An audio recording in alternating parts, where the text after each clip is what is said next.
Sawa. Basi sasa tufanye preview ya mechi. Mechi itapigwa Jumatatu mishale ya saa 5 usiku kwa saa za Afrika Mashariki. Itakuwa ni mechi ya 16 na katika mechi hii tutakipiga dhidi ya AFC Bournemouth katika uwanja wa Old Trafford. Tunarudi nyumbani na tunajaribu kuona kama tutapata ushindi mwingine nyumbani, tutengeze ile momentum ya kujaribu kushinda kila siku. Na referee wa mchezaji huu utakuwa ni Simon Hooper, na mechi itapigwa mishale ya saa 5 kamili usiku wa saa za Afrika Mashariki. Kuhusu hali ya kikosi kwa sasa ni kwamba Benjamin Sesko anaweza akarudi kwenye kikosi, lakini tutapata taarifa vizuri kesho kutokana na hali yake ya kiafya. De Ligt pia anaweza akawepo, tutapata majibu kesho. Lakini Maguire hayupo kabisa kwenye kikosi. Mazraoui, Ahmad na Mbeumo pia kuna wasiwasi kwamba huenda wasiwepo.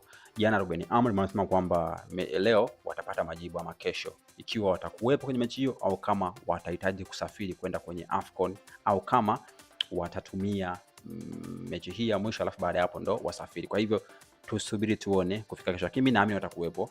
Kwa hiyo huenda pia Ahmad, Mbeumo na Mazraoui akawepo, alafu itakuwa ni mechi yao ya mwisho. Kwa hata kikosi ambacho nimetabiri utakiona hapo, nimetabiri kikosi ambacho na kwa kuassume kwamba watakuwepo Ahmad, Mazraoui na pamoja na Mbeumo. Hicho ndio kitu ambacho ninakiwazia hapo. Tukienda kwa upande wa wote wameshika kwenye mazoezi vizuri, hakuna majeraha. Kwa majeraha peke yake ambayo ni uhakika ni Maguire peke yake. De Ligt anaweza akacheza acheze, Sesko pia anaweza akacheza acheze, kwa hiyo si majeraha ya muda mrefu.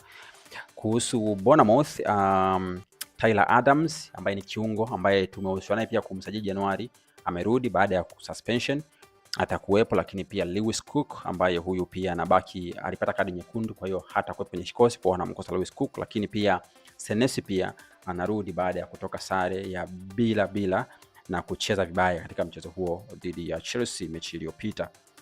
Ukiangalia katika form ya hizi timu, Bournemouth hawajashinda mchezo hata mmoja katika michezo 6 iliyopita.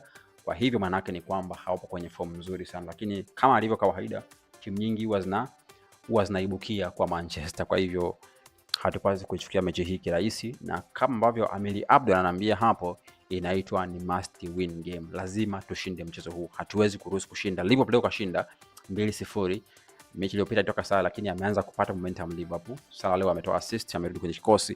Kwa hiyo hatuwezi kuslip sasa hivi. Tukiteleza sasa hivi, Desemba hii kisha tukateleza tukawa nafasi ya 9 huko ya 10, itakuwa ni ngumu sana kuingia kwa top 4. Kwa hiyo lazima sasa hivi tukaze hapa angalau mpaka Januari tuwe kwenye top 4.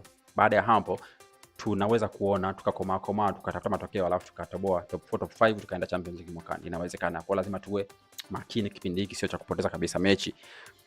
Katika mechi 6 za mwisho amepata sare mara 2 tu Bournemouth. Kwa hiyo katika mechi 6 za mwisho hajashinda, akapata sare tu 2, na katika msimamo wa ligi sasa hivi yuko nafasi ya 13 akiwa na pointi zake 20. Na ukiangalia hapa unaweza kuona jinsi ambavyo amekuwa na away form mbaya sana. Form yake ya away imekuwa mbaya. Ukiangalia hizo ni mechi ambazo msimu huu amecheza ugenini Bournemouth. Katika mechi za ugenini zote msimu huu kafungwa katika mechi hizo 1 2 3 4 5 6 7. Katika mechi 7 za ugenini kashinda mechi 1, ka draw 2, kapoteza 4. Kwa hivyo hana form nzuri kwa mechi za ugenini Bournemouth. Kwa hivyo ukiangalia mechi za ugenini hizi ni kama nyingi anafungwa, na pia kuna matokeo ambapo alipigwa nyingi. Kwa mfano ukiangalia Liverpool hapo walimpiga 4, ukija City walimpiga 3, Aston Villa walimpiga 4 bila, Sunderland walimpiga 3. Kwa hiyo lakini pia Crystal Palace alifungwa 3-3, Leeds 2-2, alishinda tu mechi moja dhidi ya Spurs kwa goli 1-0 na kuokota. Kwa hivyo unaweza kuona kwamba ni timu ambayo haipo vizuri sana kwenye mechi za ugenini. Kwa hiyo anapokuja Old Trafford tunaamini kwamba kidogo anakuwa inaweza kaa kidogo ni sehemu nzuri ya kuweza kumkamata na kumpiga. Wakati huo tunaweza kulinganisha hiyo na matokeo pia ya Manchester United ya nyumbani. Ukiangalia United nyumbani ilivyo kwa sasa hivi kwa msimu huu, United nyumbani kapoteza tu mechi moja dhidi ya Everton. Kwa hivyo hatuko vibaya sana msimu huu kusema ukweli. Kwa sababu ukiangalia mechi za nyumbani tumeshinda katika mechi 1 2 3 4 5, katika mechi 7 za nyumbani. Okay, mechi 6 za nyumbani tayari tumecheza, tumeshinda tayari mechi 4, tumefungwa moja, tumesare moja dhidi ya West Ham United. Na pia ile mechi ya Everton ambayo tumefungwa ni mechi ambayo na mimi nadhani tulipaswa kushinda hiyo mechi. Kwa hatuna rekodi mbaya sana nyumbani msimu huu. Na mechi ya kesho dhidi ya Bournemouth naamini kwamba ni mechi ambayo ikishukuru tukapata matokeo. Ukiangalia mechi ya nyumbani ya United, ukilinganisha matokeo ya nyumbani ya Manchester na matokeo ya away ya Bournemouth, ni kama hivyo vitu vyote vinatubeba sisi upande wa Manchester, kwamba sisi kidogo kuna nafasi kubwa sana ya kushinda kwenye mchezo huu. Tutaona itakavyokuwa. Ukiangalia katika form ya Manchester United ni kwamba katika mechi 9 kafungwa mara moja. Kwa hiyo tumepoteza mechi moja ndani ya mechi zilizopita. Kwa hiyo tuna form nzuri sana. Kwa siku hizi za karibuni, na katika michezo mitatu ya mwisho hatujapoteza. Ukiangalia hapa michezo mitatu ya mwisho tumeshinda Wolves 4, tukasare na West Ham, tukashinda mechi ya Crystal Palace. Kwa hiyo tuko vizuri kwa upande wa mechi za hivi karibuni. Na pia ukiangalia msimamo sasa hivi ulivyo, maana yake ni kwamba Liverpool ameshinda, amepata point 26, kwa Liverpool anatuzidi kwa point 1. Manchester kesho Jumatatu tukishinda tutakuwa na point 28. Kwa hivyo tunaweza kuwa sawa na Chelsea kwenye nafasi ya 5 ikiwa Crystal Palace atashinda. Kwa hivyo hii ni ile ya wiki iliyopita. Ikiwa tutashinda, tunapaswa kuombea Crystal Palace asishinde mchezo wake. Asiposhinda, tukishinda sisi tu tunaenda kwenye tena nafasi ya 5.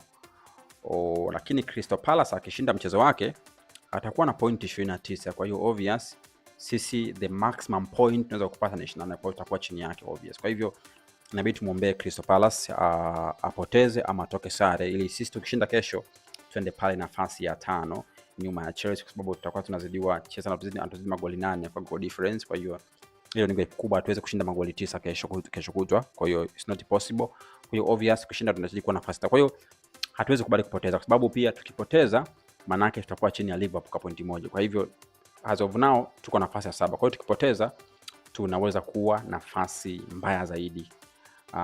Lakini pia nilikuwa naangalia hapa Sunderland pia ana point 23, ambaye akishinda pia Sunderland anaweza kufikisha point 20 katika mchezo wake. Maana Sunderland akishinda anaweza kapanda mpaka nafasi ya sisi tukaenda nafasi ya 8 baada ya kuwa nafasi ya 7. Kwa hivyo ni mechi ambayo tunahitaji sana kushinda, tuweze kukubali kupoteza. Ningependa mniandikie kikosi chenu ambacho mnapenda kianze. Mimi naomba nikwambie cha kwangu hapa ambacho ningependa ni kianze katika mechi ya kesho. Nitaanza na kikosi ambacho mimi na predict kitaanza, predicted 11. Kikosi ambacho nategemea kitaanza ni hicho hapo kama unavyokiona. Nategemea kuona hakutakuwa na mabadiliko, kwa sababu Lamens golini hakuna shida, hawezi kumbadilisha Ruben Amorim, lakini pia Luke Shaw amekuwa akicheza vizuri sana. Kwa hiyo nadhani ataenda kutunza nafasi yake, lakini pia Delete hana washika kucheza mchezo huo na Maguire hajapona. Kwa hiyo obvious nategemea kumuona Hayden Heaven akianza mchezo huo, kwa sababu mechi iliyopita alicheza vizuri sana Hayden Heaven. Na ukiangalia Ruben Amorim anapomzungumzia Hayden Heaven, anamkubali sana jinsi ambavyo anacheza. Kwa hivyo ni kama anaona kama ni mchezaji mzuri, na mimi pia namkubali sana. Alifanya kazi nzuri sana, the way alivyo na utulivu, anavyojua kupiga pass, lakini pia ni mtu mwenye speed nzuri, na pia yuko aggressive, ni mrefu pia, anajua kupiga vichwa. Kwa hiyo nadhani atatuza nafasi yake. Pia Mazraoui kwa sababu anaenda AFCON, natarajia kumuona ameanza mechi hiyo, labda kama atakuwa ameenda AFCON, lakini kama atakuwa tunatarajia kuona Mazraoui akianza. Kwenye midfield sitarajii kuona akibadilisha kitu. Casemiro amekuwa better, Bruno amekuwa better kwenye midfield, kwa hiyo I believe itakuwa ni hivyo hivyo. Kwa hiyo midfield ni kama ile tu, inajichagua yenyewe, inajulikana. Kwa hiyo upande ule wa kulia Mbeumo, Ahmad tunajua ni wale, hakuna changes except kama watakuwa wameenda AFCON. Kwa hiyo standing kutakuwa na changamoto. Lakini ninachoona hapa upande wa kushoto ataanza Dalo, pia amekuwa na form nzuri mechi mbili za hivi karibuni, amefunga na kuassist.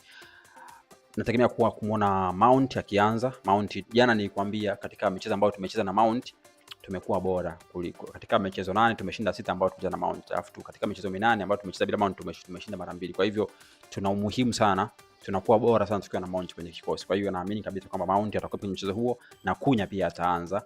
Shesko atakiwepo hawezi kuanza. Joshua Zirkzee pia nadhani pia ataanza. Kwa hiyo hicho ndio kikosi ambacho mimi natabiri kitaanza. Hiyo ni predicted 11. Lamens, Shaw, Heaven, Mazraoui, Casemiro, Fernandes, Dalo, Ahmad, Mbeumo, Mount na Kunya.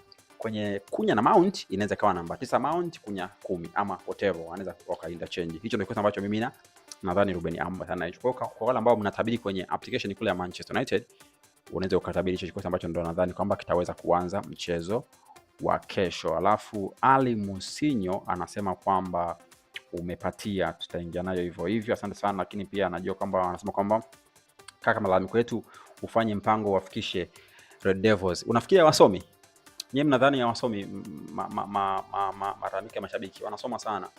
They have people ambao wako kwenye digital content kwa ajili ya kuangalia hivi vitu. Kwa hiyo usifikiri vitu ambavyo tunasoma mashabiki anapiga kelele mtandaoni, usifikiri haviwafikii Manchester, vinawafikia sana. Na ndio unaweza ukaona kabisa kwamba kuna vitu vingi wanavifanya kwa sababu tu ya kelele za mashabiki. Kwa hiyo ni muhimu mashabiki kupiga kelele, lakini pia wakati mwingine mashabiki pia tunaweza tukaharibu pia. Kwa mfano tukianza kumshambulia mchezaji tunakuwa tunamharibia pia. Kwa hiyo usije ukasema kwamba eti maoni yetu ama mashabiki kupiga kelele haisaidii. Inasaidia sana sababu mpira ni mchezo wa mashabiki.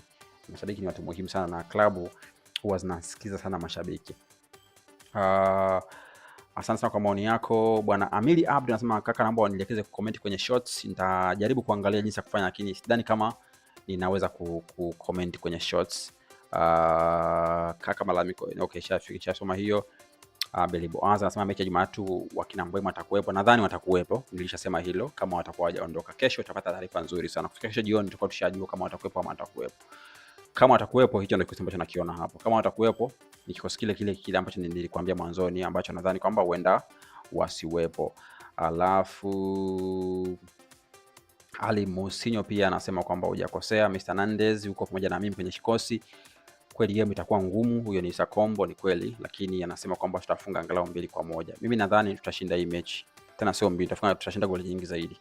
Ila kuna mtu ameniambia nikitabiri tunafungwa. Sawa. Hichi ni kikosi ambacho mimi ningependa kianze. Hii sio predicted 11. Hii ni preferred 11. Kuna tofauti. Kama ningekuwa mimi leo ndo Amorim napanga kikosi cha kesho kutwa, ningependa hicho kikosi kianze. Ningependa Lamens golini kama kawaida. Kule nyuma hakuna shida. Shaw, Heaven, Mazraoui ataingia baadaye Leny Yoro. Kwenye midfield Casemiro na Bruno wamekuwa wakifanya vizuri sana. Ningependa kumwanzisha Dalo upande wa kulia badala ya Ahmad. Na nitakwambia kwa nini.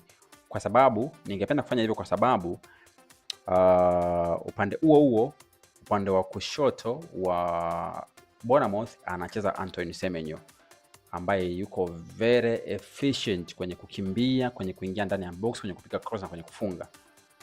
Ahmad sio defender. Kwa hivyo naamini kabisa kwamba akianza Semenyo upande ule atampa wakati mgumu sana Ahmad Diallo. Kwa ningependa aanze beki Dalo. Kwa baada ya kucheza wing back acheze kama right back ili angalau aweze kufanya kazi nzuri sana ya kudefend. Alafu baadaye tukishashinda goli 2 unaweza kubadilisha mfumo ukamwingiza Ahmad kwenye wing back alafu ukamweka Dalo upande wa kushoto. Hiyo ndio moja. Na upande wa kushoto ningemeka Dogo kwa sababu sina option nyingine. Dogo sipendi awepo lakini sina option nyingine. Alafu Ahmad mimi ningempeleka pale juu kwenye upande wa kulia namba 10 right midfield.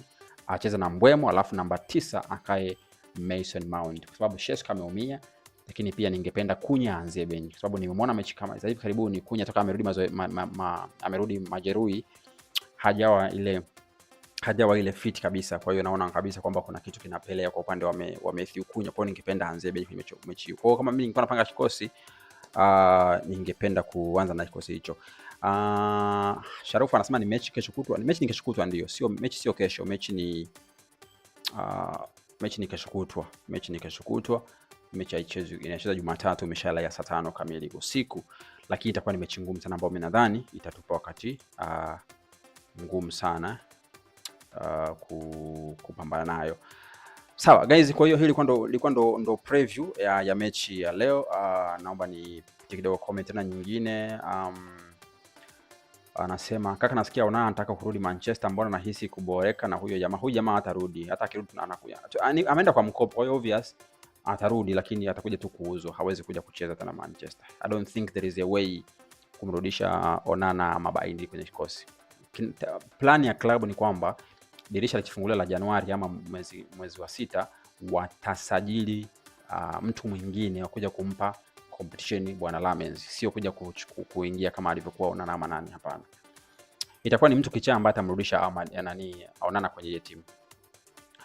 Alafu Sekundi Siri 3618 nasema United ukija na spirit ile ile ya ushindi, I'm sure Jumatatu wanashinda vizuri, ila tu akija na kama walivyo wasiojelewa ndio basi tena. Shida ni sisi ambavyo tunaanza mchezo. Tukianza vizuri tunashinda, tukianza kidwanzi tunapoteana vizuri tu, na hiyo ndio changamoto kubwa ya klabu yetu ya Manchester United. Sharafa anasema mechi kesho kutwa. Mechi ni kesho kutwa Jumatatu saa 5 kamili usiku kwa South Africa Mashariki. Ni mechi ambayo tunahitaji sana kushinda ili angalau tuweze kujiwekea nafasi nzuri sana ya kusogea kwenye upande wa ligi, na hatuwezi kuafford kupoteza mchezo wowote kipindi, kwa sababu ni kipindi ambacho timu nyingi zinaanza kujitafuta. Kwa hivyo tukipoteza mchezo itakuwa ni hasara kwetu na huenda ikawa ngumu sana kurudi tena pale juu.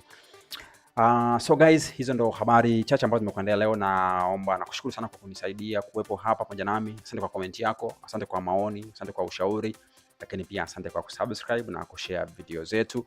Endelea kutufuatilia kule Instagram, Facebook, X, TikTok, YouTube na Threads, kote huko jina ni hilo hilo United Redverse. Mimi naitwa Dr. Nandez kwa sasa. Naomba nikutakie weekend njema.